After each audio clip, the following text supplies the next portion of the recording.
Theresa Caputo, star of Long Island Medium, recently took a hard line against her ex-husband, Larry Caputo.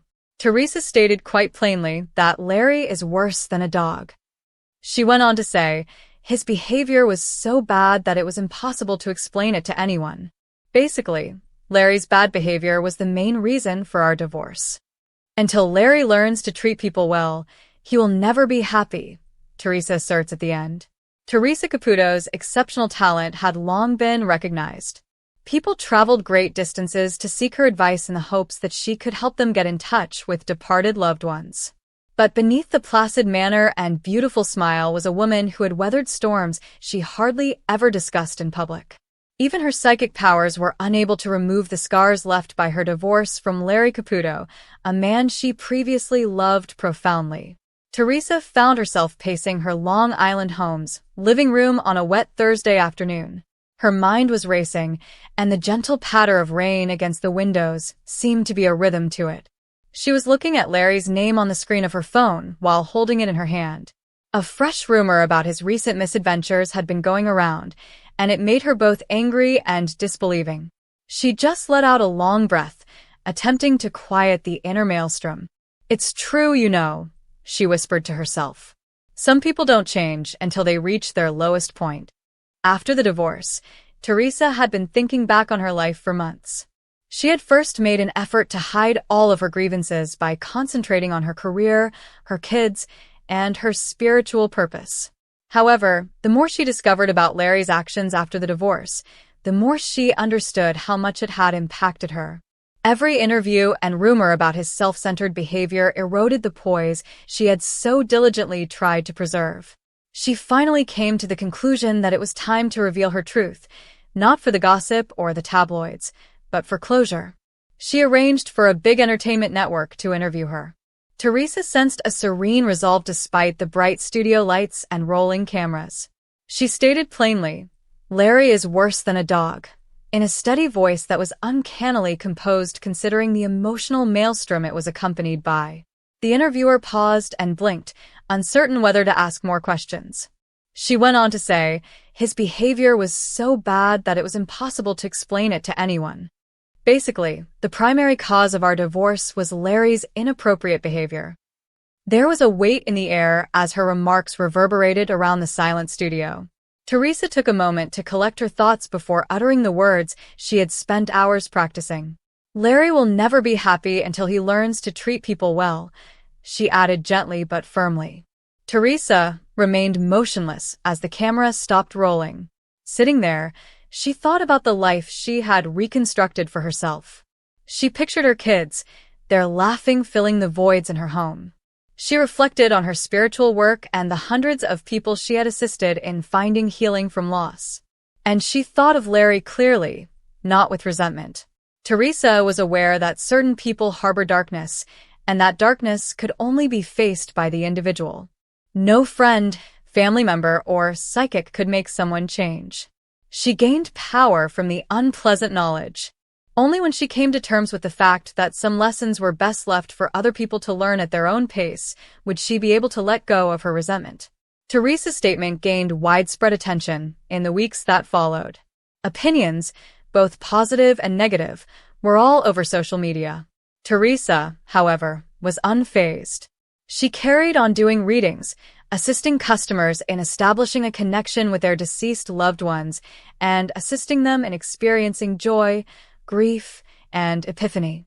She also reminded herself that understanding and acceptance, not bitterness, were the sources of calm with each session. Theresa experienced a peaceful sense of closure one evening as she sat by herself in her garden and watched the sunset. For the first time in a long time, she let herself grin guilt-free as the sky was painted in pink and orange hues. Not for Larry, not for the world, but for her own heart, she muttered a prayer. She wished him happiness, even if it wasn't with me.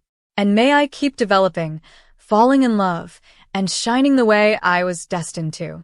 Theresa then got up, returned to her house, and headed into a life she had chosen for herself, one that was characterized by her own bravery, tenacity, and unwavering spirit rather than by the transgressions of others.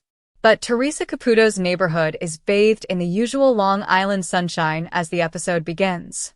The cameras follow her as she enters her backyard while sporting her trademark leopard print shirt and well-styled blonde hair. However, viewers are shown a bunch of workers laying out designs, putting up cement frameworks, and digging up earth instead of the typical backyard party or family barbecue. Is this unbelievable? Theresa points to the partially constructed pool in her backyard. Apparently Spirit had other ideas, but all I wanted was a pool where I could lounge and float around. Even when they're building, they never abandon me. As they pour concrete, the workers chuckle uneasily, almost expecting Theresa to start conversing with ghosts. And they aren't incorrect, as usual. Theresa stops in the middle of her step as she brings out iced tea for the employees. As she always does when Spirit is attempting to pass through, she clenches her chest and tilts her head slightly. She holds up her immaculately manicured palm and says, "Pardon me, whose father recently died. Is there anyone here who can relate to him showing me a pool with water and drowning?" With shovels paused in midair, the laborers exchange glances. Slowly a young man, scarcely 20, lifts his hand. Daniel is an apprentice in construction. As he confesses, "My father drowned when I was a kid," his voice breaks. "We were working next to a pool at the time, so we didn't discuss it much." Theresa softens her expression. "He's here, honey. He wants you to know that he is pleased with the man you have grown into. Don't be afraid of water. It wasn't your fault," he says. Daniel uses his filthy glove to wipe his eyes. The entire crew falls silent. Even the heavy-set foreman, who says he doesn't believe in mediums, looks aside and clears his throat. Later that afternoon, Joanne, Theresa's neighbor, stops over with a look of inquiry on her face. "Theresa, I heard you're dealing with construction disruption. I wanted to check in." However, Theresa gasps before Joanne has even taken 2 steps into the backyard. "I have to stop you there, Joanne. An older, cigar-smoking man with thinning hair is with you. Does the term pool filter, which he frequently uses, have any meaning for you?" Joanne puts her hand to her mouth. "My father is that, my God. When I was a child, he was completely enamored with our family pool. He shouted whenever we spilled water out and was constantly cleaning the filter." Theresa laughs. "Enjoy it," he says. "I don't care if the water splashes out anymore." He urges you to focus more on the laughing than the regulations, saying, "Life is too short to be worrying about filters." Thankful for the unexpected connection, Joanne breaks down in tears and gives Theresa a deep hug. The blueprints are spread out in the backyard as Theresa and her daughter Victoria sit there as night falls. Theresa still senses a strong spiritual presence even after the workers have left. Abruptly, she gestures at a corner of the layout. "I know this seems crazy, Victoria, but Spirit says we should install a bench here in the pool. I keep seeing pictures of a woman laughing while sitting with her feet in the sea." Half amused, Victoria rolls her eyes. "Are you really allowing ghosts to design the pool now, Mom?" However, Theresa is adamant. She instructs the workers to add the bench the next day. Daniel, the previous young trainee, feels chills when they do. Before his father died, he says his mother would sit by the pool just like that, dipping her feet in. "She will adore that," he murmurs. Weeks later, Theresa invites Joanne and the whole construction staff to a small poolside party when the pool is finally finished. Laughter abounds as the Long Island sunset is reflected in the glistening blue sea. But Spirit makes a final appearance before the festivities are over. Theresa's eyes wide as she grabs her chest. "All right, everyone, pay attention. I hear a man discussing foundations, cement, and building with a strong Italian accent. With an older man like him, who connects." Hesitantly, the harsh, doubting foreman moves forward. "Masonry was my grandfather's occupation. Constructed half of our town's homes. He died a decade ago." Theresa gives a kind grin. "He claims that you inherited his strong, deft hands. The fact that you are continuing the family business makes him proud. Don't doubt yourself," he says. "You're creating memories, not just patios and swimming pools." The foreman's eyes sparkle for the first time. He gives a silent nod, clearly moved. Theresa is shown relaxing on a pool float as the episode comes to a close, her trademark nails shining in the sunlight. She says to the camera, "You see, this is what I always say. Spirit may be found anywhere, even while building a swimming pool." Today, I discovered that sometimes the foundations we construct aren't made of cement alone, but also of love, healing, and memories. "Mom, don't ruin your hair in the pool," yells Victoria from the patio. Theresa chuckles. "This hair isn't going underwater, honey, even though spirit may have me floating." The shimmering water, the laughing of loved ones, and the invisible presence of spirit keeping watch over them are all captured as the camera pans out. But in Theresa Caputo's comfortable Long Island house, the late afternoon sun shone through the huge front windows. As the production team set up the cameras and microphones for the day's session, the living room was a hive of activity. Theresa entered the room with a tray of coffee cups in hand, her distinctive high blonde hair and kind grin.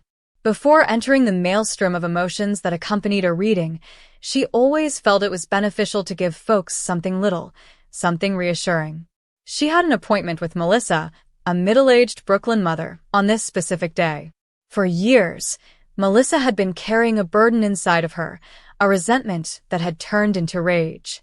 She had never forgiven her younger brother, Daniel, who had died in a terrible vehicle accident. Not because of the mishap, not because he abandoned her, and not because his carelessness had destroyed their family. Melissa sat rigidly on the couch with her arms folded across her chest like armor when she first walked into the room.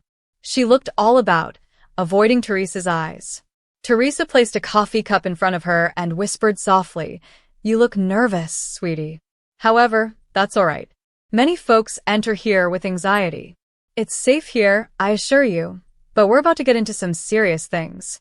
Melissa was able to nod slightly, but her jaw tensed as though she were getting ready for combat. The vibe changed as Theresa closed her eyes and sat across from her. She put a hand over her heart and took a deep breath. "All right," she continued in a firm yet gentle voice, "I have a young male stepping forward. He's telling me that he went away suddenly, and without warning. An automobile is involved. Do you get this?" Melissa opened her mouth and took a deep gulp. Her eyes became glossy. "That was my brother, that Daniel. He was just 24 years old." Theresa gave a nod. "He claims to be aware of your anger. He is repeatedly displaying the word anger to me. She holds it like a shield, he says. Does it make sense?" Melissa's breath caught, and she looked at Theresa for the first time. "I've been upset with him. For many years. He was intoxicated when he drove. He was more aware. I had to pick up the bits after him. I don't even want to listen to his justifications." Theresa spoke softly but firmly as she leaned forward. "Your brother isn't here to offer excuses, Melissa. Spirit never appears to provide justification. He arrives with healing, love, and recognition. I know what I did, he says. It's mine. However, please don't allow my error to continue to contaminate your soul." With tears streaming down her face, Melissa shook her head. "I'm unable to simply forgive him. Have you ever witnessed the disintegration of your parents? To feel that your best friend's death was their own fault?" Theresa's eyes were filled with empathy. "My dear, your pain is beyond my comprehension. However, he is demonstrating to me that you are not punishing him when you harbor this rage. Self-punishment is what you are. He's showing me disputes, restless nights, and barriers erected between you and your loved ones. Melissa, I want better for you, he says. I don't want to see you stranded in that night's rubble." Sobs tore through Melissa's long-held shield, causing her body to tremble. "I've been so furious that I'm unable to even grieve. I didn't ever go to his grave. I told myself that I didn't give a damn. In actuality, though, I do. Every day I miss him." Theresa delicately placed her palm over Melissa's as she reached across the table. "That in itself is the breakthrough. Spirit brought you here today for that reason. You don't have to pretend anymore. Your brother is telling you. He's showing me him standing by your side while you cry at night, saying, 'You don't have to carry the anger as a cover for your pain.' She thinks I don't see her tears, but I do," he says. "And despite all of them, I still love her." Melissa closed her eyes and began to cry uncontrollably. I desired to despise him. However, I've only ever wished to hear him apologize. Theresa gave her hand a squeeze. Then listen to it right now. He is clearly saying, I apologize, Melissa. I sincerely apologize. But please, don't let your life be ruined by my error. The room became quiet. Melissa's erratic breathing as she attempted to process everything was the only sound audible for a little while. Then, almost to herself, she muttered, I've been clinging so tightly. It might be time to let go. Theresa's eyes were wet as she grinned warmly. My dear, forgetting him does not imply letting go. It entails remembering him with affection rather than anger. It entails releasing oneself. Melissa gave a hesitant nod, as if a burden she had been carrying for 10 years had now started to lighten. She drew a deep, trembling breath and wiped her face. I'd want to give it a shot. I genuinely want to give it a shot for the first time in years. With her heart full, Theresa leaned back. The metamorphosis, the mending, the spark of calm that finally broke through years of suffering, these were the moments that counted. Melissa got up to leave as the session was coming to an end. At the door, she stopped, turned around and muttered, Thank you for returning my sibling to me, even if only briefly. Theresa nodded, grinning. He never abandoned you, my love. All he needed was for you to notice. Theresa remained motionless in her chair as the camera team dispersed, allowing the quiet to envelope her. Another heart had been allowed to mend. Another soul had been touched. As she frequently stated, it's about assisting the living in letting go of the things that have been preventing them from moving forward, not merely about making a connection with the deceased. But Theresa Caputo was sipping her coffee and looking through her schedule when the morning light crept into her Long Island kitchen. Instead of conducting a group reading or going to a crowded theater today, she had a private session scheduled with a young woman named Jessica who had reached out to her in a desperate attempt to get help. A year prior, Daniel, Jessica's brother, had tragically died in a vehicle accident. She had battled grief, guilt, and unresolved questions ever since that day. Theresa felt that old atmosphere resurface around her as she put on her heels and straightened her signature blonde hair. Already, the spirits were getting ready for the reading. She smiled and said, All right, spirit, you're already giving me this heaviness in my chest. We'll see what you have in store for me today. With a tiny pendant in her palm and red-rimmed eyes, Jessica arrived at Theresa's house. She immediately acknowledged that she was anxious. I've been hoping for some sort of sign from my brother, but I'm not sure what to expect, she added quietly. Some indication that he is still with me. Honey, let me tell you something. Your brother is already here, Theresa said in a calm yet stern manner. I sensed him the moment you pulled up. He has been anticipating this time. Jessica's breath caught as she gripped the locket tighter. Theresa focused for a moment, closing her eyes. As soon as he moves forward, I feel like my chest is constricted. Was he struck suddenly and died? Jessica gave a brief nod, her eyes welling with tears. It was a vehicle crash indeed, not a warning. Theresa gave a soft nod. He's demonstrating to me that he went right away. Sweetheart, you must understand that he did not suffer. He traveled so quickly that his soul immediately left his body. It's crucial that you hear that. I've been torturing myself thinking he was in pain, Jessica wailed. Theresa inclined toward him. No, sis, stop, he sang. He doesn't want you to remember his final moments in that way, therefore don't carry that. He wants you to keep in mind how he joked around and laughed. Theresa stopped, looking around the room as though she were observing an unseen presence. He's also demonstrating something to me regarding footwear. Was there a pair he loved or collected? With a shock, Jessica opened the locket to see a small image of a pair of shabby red sneakers. Oh my God. His favorites were them. Even with holes in them, he wore them everywhere. Theresa gave a knowing smile. That's how he says, yeah, it's me, sis. I noticed that you keep them near you. He is confirming that he is present with us. Theresa's face became softer. He claims that you have been harboring guilt, as if you believed you ought to have been present that evening. Jessica's face was hidden. Indeed. I informed him that I was too exhausted to accompany him. Then her voice broke. He went alone. A hand was placed on her shoulder by Theresa. "Don't you dare bear that guilt another day, honey," he says. "You weren't at fault. It would have still occurred if you had been present. He urges you to let go because you couldn't have altered it. He sent you here today for that reason." Jessica shed tears, but they were tears of relief. Theresa burst out laughing. "All right, this is amusing. I'm getting butterflies from him. Have you noticed butterflies in odd locations lately?" Jessica's eyes got bigger. "Indeed. While I was parked last week, one fell directly upon my steering wheel. I believed it to be a sign in my mind." Theresa gave a nod. "You're not imagining that. He is that. Remember that every time you see a butterfly, it's your brother telling you that he's watching over you, protecting you, and being with you." "Thank you, Danny," Jessica whispered, holding on to her locket. Theresa leaned back, and the room's vibe changed. "Though he wants me to tell you anything first, he is already leaving." "Sis, live your life," he says. "Don't let my death stop you in your tracks. Remind yourself to laugh and smile. That is what sustains me in your heart." Jessica's face softened as she nodded through her tears. "I needed to hear that exactly." Theresa grinned broadly. "You came here seeking peace, honey, and you got it from your brother. Keep it in mind." Jessica's shoulders felt lighter as she walked out of the house. She experienced a subtle warmth in her chest for the first time in months. As if on cue, a little butterfly flitted by her automobile as she glanced up at the sky. Despite her tears, she grinned. Theresa sighed deeply and shut the door behind her. She muttered to herself, "Every reading serves as a reminder. Love is eternal. Spirit always manages to find a way." Hi everyone, welcome to my channel.